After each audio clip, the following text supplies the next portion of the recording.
आप सभी की इच्छाओं को नमन। अभी हम कानपुर में हैं और हमारे साथ हैं पूज्य आचार्य शिवाकांत जी महाराज, जो पूरे विश्व भर में मशहूर हैं और बड़े बड़े राजनीतिज्ञों के गुरु हैं, आचार्य हैं। उत्तर प्रदेश सरकार में भी आचार्य रहे हैं और आज भी हैं योगी जी के साथ। तो आचार्य जी से कुछ चर्चा कर लेते हैं। जय हो महाराज जी की। महाराज जी, एक हमने फिलॉसफी लिखी है जिसके बारे में शायद आपको पता भी है, थोड़ा चर्चा भी हुई है।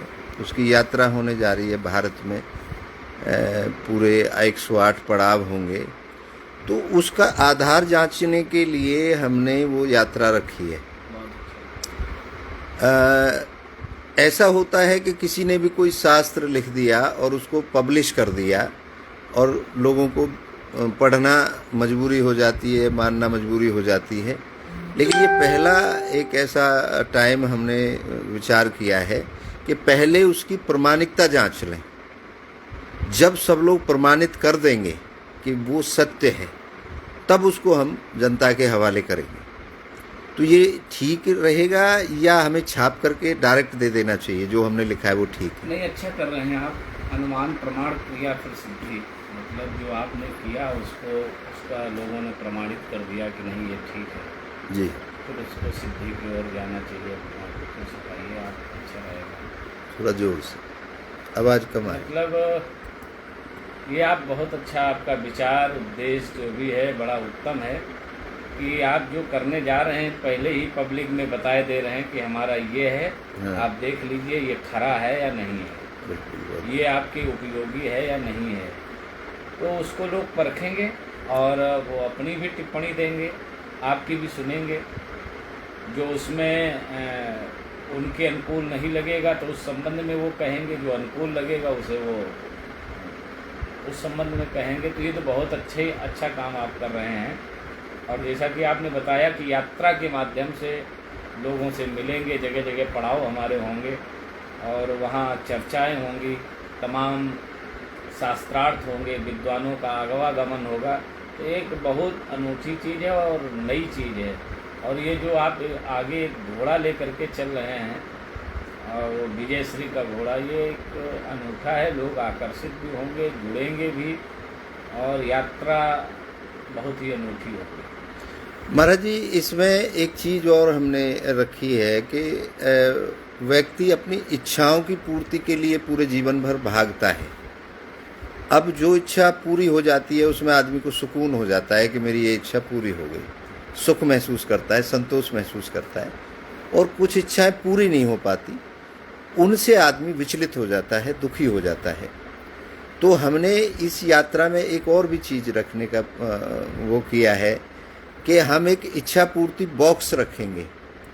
और जैसे हमने 51 लाख इच्छाओं को कलेक्ट करने का हमारा इस यात्रा में एक विचार भी है कि 51 लाख लगभग हम यात्रा में लोगों की समस्याएं, भाई इच्छा तो समस्या ही हो गई कि मेरी ये इच्छा पूरी नहीं हो रही जी, तो वो भी हम एक कलेक्शन बॉक्स भी रखेंगे और उन पर भी फिर विद्वानों के साथ मंथन करेंगे कि इनके पीछे क्या ऐसा कारण है जो ये पूर्ण नहीं हो पाती हैं।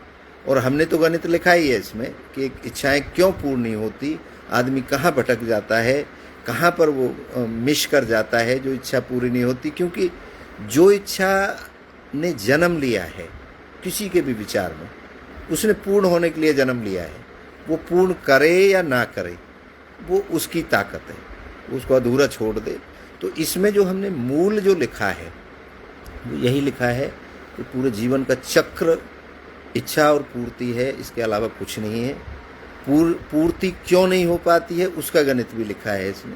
बहुत अच्छा है। इच्छाएं अनंत हैं, अनंत है। और ऐसी अनंत इच्छाएं हैं। कोई चाहता है हमारा बेटा IAS बन जाए और कोई चाहता है हमारा बेटा ये बन जाए, वो बन जाए। और बड़ा अच्छा, किसी को बीमारी है, किसी को कैंसर हो गया, वो चाहता है वो कैंसर ठीक हो जाए। ये भी इच्छा में ही आता है। कोई चाहता है हमारा बहुमंजिला मकान बन जाए। जी जी। तो तमाम प्रकार से लोग जो है अपनी अपनी इच्छाओं को वो करते हैं। जी। किसी की इच्छा रहती है कि भगवान के प्रति रति हो जाए, हमें मोक्ष हो जाए, मोक्ष हो जाए, भगवान के दर्शन मुझे प्राप्त हो जाए, उनके चरणों से अनुरक्ति हो जाए, उनकी भक्ति प्राप्त हो जाए, और तमाम प्रकार से कोई पंचम पुरुषार्थ चाहता है, धर्म अर्थ न धर्म न काम रुचि गति न चहो निर्माण जन्म जन्म रति राम जपत यह वरदान नाम। तो अपनी अपनी इच्छाएं हैं, ये अच्छी बात है, लोगों के विषय में आपको जानने को मिलेगा और एक नई चीज़ आप कर रहे हैं। महाराज जी, इसमें प्रमाणिकता जांचने के लिए हमने ये विचार किया है कि हम रिटायर्ड जो जज हैं हाँ, वो वहाँ पे फैसला सुनाएं, हाँ, क्योंकि फैसला हम नहीं सुनाएंगे, हम तो अपने फेवर में ही सुनाएंगे। तो जब शास्त्रार्थ हो तो उसका फैसला जज करें रिटायर्ड, उसी क्षेत्र के जजों को इनवाइट किया जाएगा और जूरी बना करके वो फैसला सुनाएंगे। और अगर हमारे शास्त्र को असत्य साबित कर देता है कोई, तो हम 51 लाख रुपए का एक इनाम लेके चल रहे हैं और शास्त्र को बिल्कुल निस्तनाबूद कर देंगे, फिर छापेंगे नहीं। ऐसा भी हमारा संकल्प है कि उसमें आग लगा देंगे। तो क्या हर क्षेत्र के जज अलग होंगे? बिल्कुल अलग होंगे, उसी क्षेत्र के होंगे, क्योंकि अगर हम अपने जज वहाँ से लेके चलेंगे तो लोगों को ये शंका रहेगा कि ये अपने वहाँ से लेके आए तो जज तो इनका फेवर कर रहे हैं। आप बहुत बड़ा कार्य कर रहे हैं। जी, बहुत बृहद कार्य है। तो महाराज जी, आपका इसमें पूरा सानिध्य? नहीं, मेरा पूरा सहयोग रहेगा और सानिध्य भी रहेगा, और जैसा आप कहेंगे वैसा हम पीछे नहीं हैं। बहुत बहुत धन्यवाद महाराज जी। ओम नमो नारायण, जय हो। तो महाराज जी ने अपने विचार रखे हैं इस यात्रा के बारे में। आप क्या रखते हैं, आपका क्या विचार है, ये आप ज़रूर बताएं। आप सभी की इच्छाओं को नमन करता हूँ। आप सबकी जय हो।